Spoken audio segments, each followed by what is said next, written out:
Hello everyone, welcome to the channel of KV Teachers Guild. So students, this is part 3 of class 8th history second chapter from trade to territory. And our next topic is setting up a new administration. एक नए administration शासन को setup करना. Warren Hastings जो कि governor general थे from 1773 to 1785 और ये फर्स्ट गवर्नर जनरल थे कंपनी के, was one of the many important figures who played a significant role in the expansion of company power. Company की पावर को एक्सपैंड करने में और बढ़ाने में इन्होंने बहुत इंपॉर्टेंट रोल प्ले किया है. By his time the company had acquired power not only in Bengal but also in Bombay and Madras. तो गवर्नर जनरल वॉरेन हेस्टिंग्स के टाइम तक कंपनी सिर्फ बंगाल में ही नहीं बल्कि बॉम्बे और मद्रास में भी बहुत पावरफुल थी. बंगाल में तो ये 1757 के बाद से ही, बैटल ऑफ प्लासी के बाद से ही पावर में थे. उसके बाद जैसे इन्होंने मैसूर को हराया तो मद्रास भी इनके कंट्रोल में आ गया. And finally Anglo Maratha war में जब मराठास को डिफीट किया तो बॉम्बे में भी इनकी जो टेरिटरी थी वो काफ़ी फैल गई थी. So British territories were broadly divided into administrative units called presidencies. Britishers के अंडर जितनी भी टेरिटरी थी उसको यूनिट्स में डिवाइड कर दिया गया ताकि वहाँ पर एडमिनिस्ट्रेशन आसान हो और इन यूनिट्स को प्रेसिडेंसीज कहा जाता था.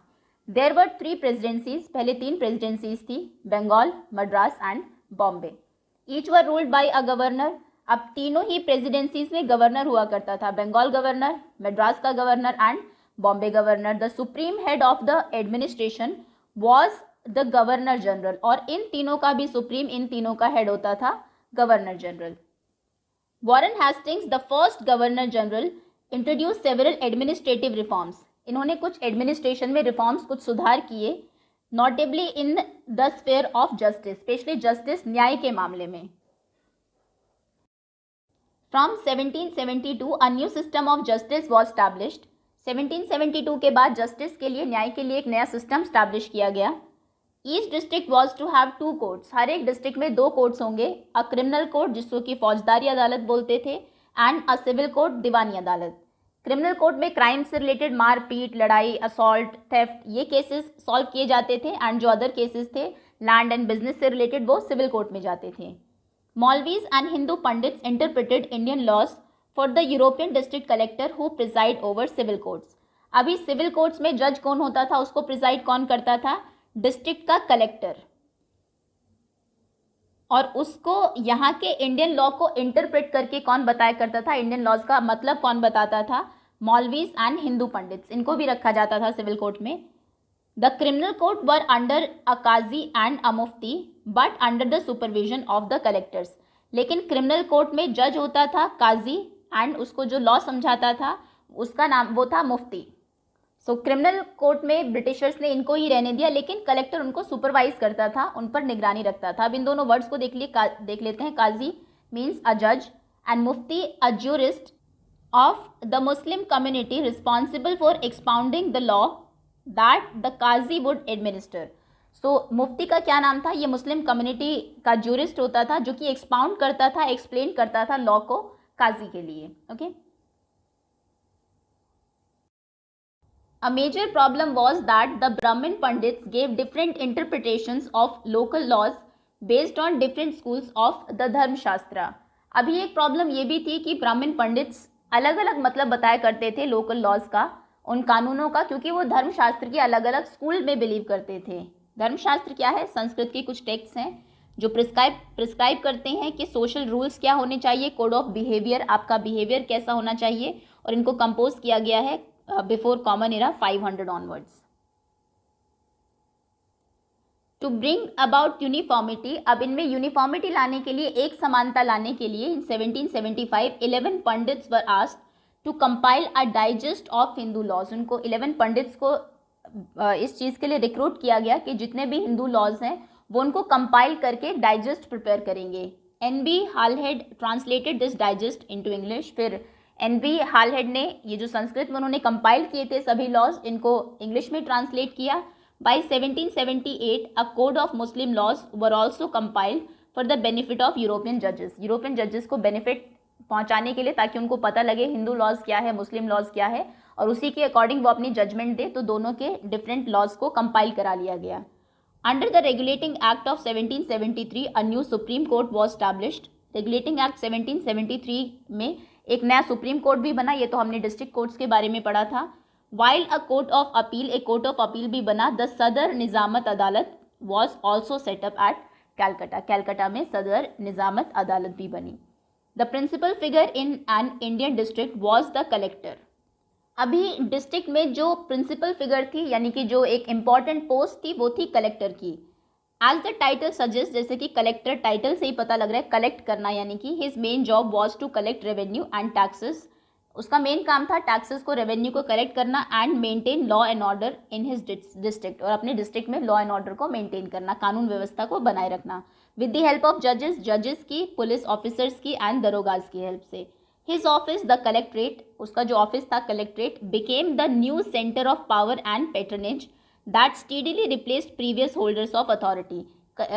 उसका ऑफिस कलेक्ट्रेट अभी एक नया सेंटर बन गया था पावर का, एक तो बहुत पावरफुल था, पैट्रनेज, लोगों को पैट्रनाइज करता था, उनको सिक्योरिटी देता था, और धीरे धीरे स्टेडीली उसने जो प्रीवियस अथॉरिटी होल्डर्स थे, जिनके पास भी पावर थी, उनको रिप्लेस कर दिया। अभी कलेक्टर सबसे पावरफुल हो गया था एक डिस्ट्रिक्ट में। The company army, colonial rule in India brought in some new ideas of administration and reform. Colonial rule India में एडमिनिस्ट्रेशन के नए आइडियाज़ लेकर आया, कुछ रिफॉर्म, सुधार भी इन्होंने किए। सभी डिस्ट्रिक्ट्स में कोर्ट्स ओपन करवाए, लॉज को कंपाइल करवाया, then supreme court and appealing court. But its power rested on its military strength, लेकिन असली जो ताकत थी कॉलोनियल रूल की, वो थी उसकी military strength. The Mughal army was mainly composed of cavalry, sowars, trained soldiers on horseback and infantry, that is पैदल और फुट सोल्जर्स। पहले मुगल आर्मी को देखते हैं। मुगल आर्मी में मेनली कैवलरी यानी कि घुड़सवार और इन्फेंट्री, पैदल सैनिक हुआ करते थे। They were given training in archery, तीरंदाजी and the use of sword, उनको तीरंदाजी में, आर्चरी में और तलवारबाजी में ट्रेनिंग दी जाती थी।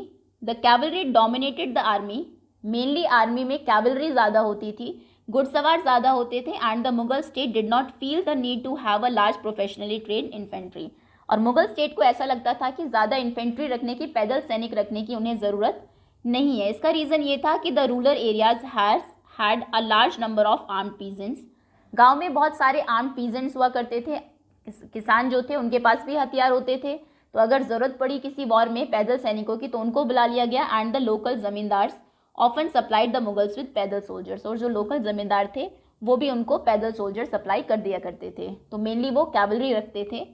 अ change occurred in the 18th century, उसके बाद 18th सेंचुरी में कुछ चेंजेस हुए।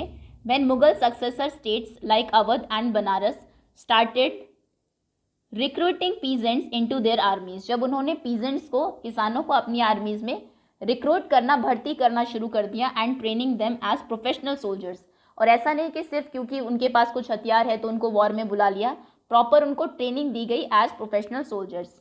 The East India Company adopted the same method, उसके बाद ईस्ट इंडिया कंपनी ने भी यही मेथड अडॉप्ट किया। When it began recruitment for its own army, जब उन्होंने अपनी आर्मी के लिए भर्ती शुरू की, रिक्रूटमेंट स्टार्ट किया। Which came to be known as sepoy army, उसको सिपॉय आर्मी कहा गया, जिसमें कि इंडियन पीजेंट्स हुआ करते थे। फ्रॉम द इंडियन वर्ड सिपाही, सिपाही से ये वर्ड बना था जिसका मतलब है soldier. As warfare technology changed from the 1920s, the cavalry requirement of company's army declined. क्योंकि 1820s के बाद वॉरफेयर की टेक्नोलॉजी, जो तकनीकें थी, वो चेंज होने लगी, तो कैवलरी के रिक्वायरमेंट अब कम हो गई, घुड़सवारों की ज़रूरत कम हो गई कंपनी की आर्मी में। This is because the British empire was fighting in Burma, Afghanistan and Egypt, where soldiers were armed with muskets and matchlocks. Muskets बोलते थे, हैवी गन्स होती थी इन्फेंट्री सोल्जर्स के पास, एंड मैचलॉक एक अर्ली टाइप की गन थी, शुरुआत में गन होती थी जिसमें जो पाउडर था, बारूद जो था, उसको इग्नाइट किया जाता था, जलाया जाता था माचिस से। तो ये इन दोनों बंदूकों को कैरी कौन करेगी? इन्फेंट्री, ना कि घुड़सवार, जो कि आर्चरी और तलवारबाजी में एक्सपर्ट थी। तो मस्केट्स और मैचलॉक्स को इन्फेंट्री ही कैरी करती थी, इसीलिए इन्फेंट्री अब डोमिनेटिंग हो गई थी आर्मी में। The soldier of the company's army had to keep pace with changing military requirements and its infantry regiment now become more important. तो उनको भी टेक्नोलॉजी के साथ चेंज होना था, इसलिए इन्फेंट्री अभी ज़्यादा इंपॉर्टेंट थी। इन the early 19th century the British began to develop a uniform military culture. Uniform military culture develop करना उन्होंने शुरू किया अर्ली 19th century में। Soldiers were increasingly subjected to European style training, European style में training उनको दी जाने लगी। Drill and discipline that regulated their life far more than before, पहले से बहुत ज़्यादा उनकी लाइफ डिसिप्लिन और रेगुलेटेड हो गई थी as British soldiers sipahis. Often this created problems since caste and community feeling were ignored in building a force of professional soldiers. Generally problem हो जाती थी क्योंकि जब ब्रिटिशर्स एम्प्लॉय कर रहे थे, रिक्रूट कर रहे थे सोल्जर्स को, वो कास्ट और कम्युनिटी की फीलिंग को इग्नोर करते थे, उसको नहीं मानते थे. Could individuals so easily give up their caste and religious feeling? क्या एक इंडिविजुअल अपनी कास्ट और जो रिलीजियस फीलिंग है उसको इतनी आसानी से गिव अप कर सकता है जस्ट बिकॉज उसको एक जॉब मिल गई है किसी यूरोपियन आर्मी में?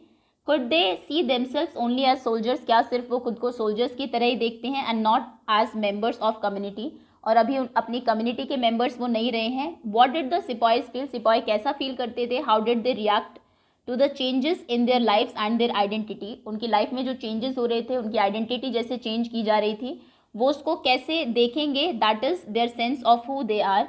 द रिवोल्ट ऑफ 1857 का रिवोल्ट जो हुआ था सिपाहीज ने जो किया था, give us a glimpse into the world of sipahis, वो हमें थोड़ा सा एक बताएगा सिपाहीज की लाइफ के बारे में, और इसके बारे में हम रीड करेंगे चैप्टर 5 में.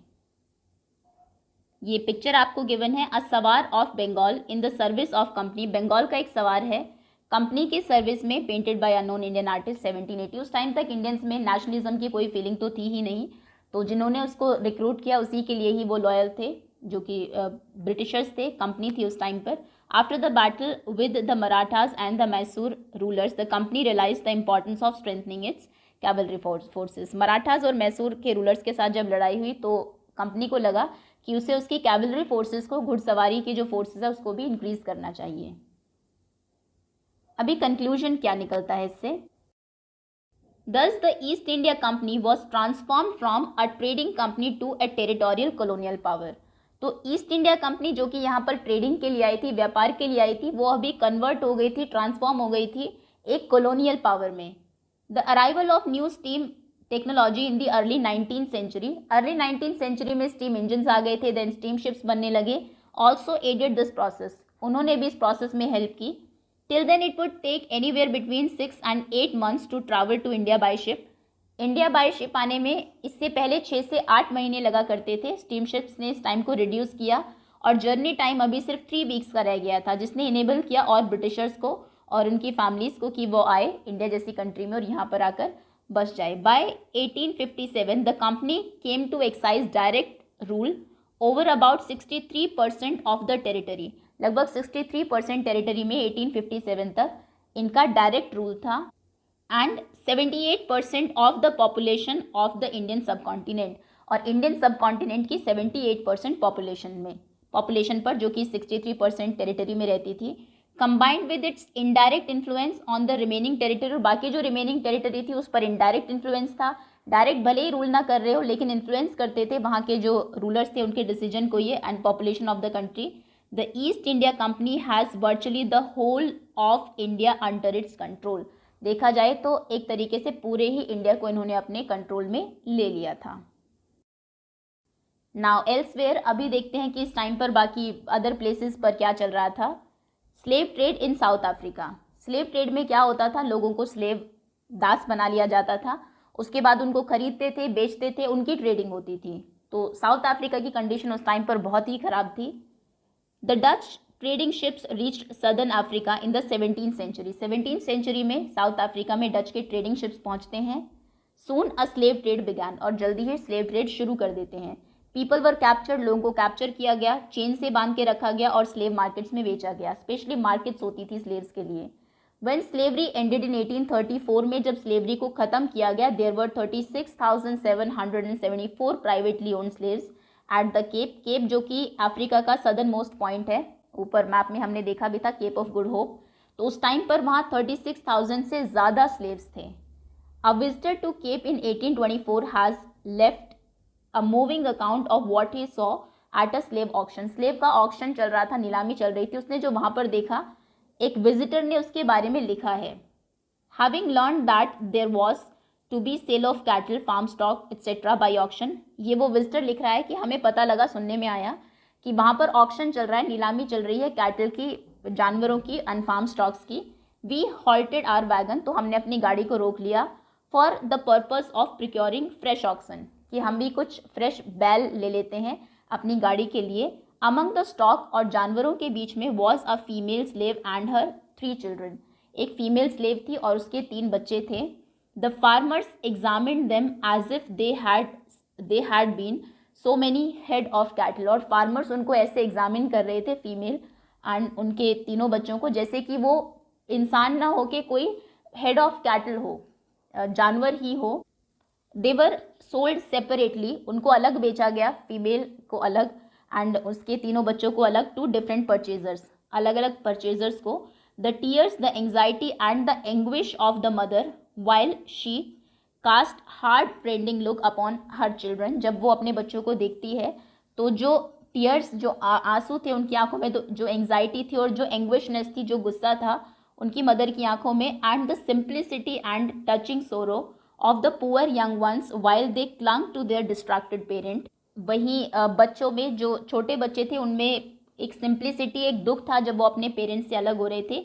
Contrasted with the marked insensitivity, ये बिल्कुल ही इसके विपरीत अगर हम देखें, इससे कॉन्ट्रास्ट करता हुआ एक इनसेंसिटिविटी थी वहाँ के जो स्पेक्टेटर्स थे, देखने वाले थे उनमें। एंड जॉक्यूलर काउंटेनेंस, जॉक्यूलर यानी कि मजाक वो उड़ा रहे थे उनको देखकर, जो सीन था उस टाइम वहाँ पर।